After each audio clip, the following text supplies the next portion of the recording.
नमस्कार विद्यार्थी मित्रांनो, आज आपण येस ब्लॉक बद्दल माहिती घेणार आहोत। पिरियॉडिक टेबल मध्ये असणाऱ्या या ब्लॉक मध्ये आपल्याला दोन ग्रुप असतात हे माहिती आहे, ग्रुप नंबर 1 आणि ग्रुप नंबर 2। जे व्हर्टिकल कॉलम्स असतात त्याला आपण ग्रुप म्हणतो।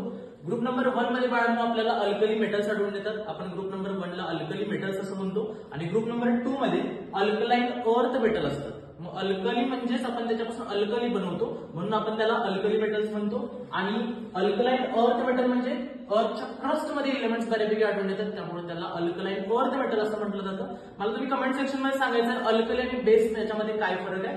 त्याचबरोबर या एलिमेंट्सना पाठ करण्यासाठी एक शॉर्ट ट्रिक आहे, ती मी तुम्हाला सांगत आहे इथं।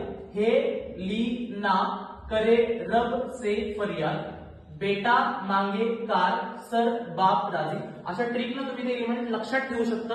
त्याचबरोबर एलिमेंटची नावं जर बघायला गेलं तर कशी आहेत बघा।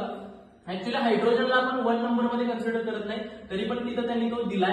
Hydrogen, lithium, sodium, potassium, rubidium, caesium, francium, beryllium, magnesium, calcium, strontium, barium आणि रेडियम अशा प्रकारचे एलिमेंट्स ग्रुप नंबर 1 मध्ये आढळून येतात आणि ग्रुप नंबर 2 मध्ये आढळून येतात। तर विद्यार्थी मित्रांनो, अशाच प्रकारचे सायंटिफिक व्हिडिओज बघण्यासाठी आपल्या चॅनलला आता सबस्क्राईब करून ठेवा आणि बेल आयकॉन टॅप करायला विसरू नका। धन्यवाद।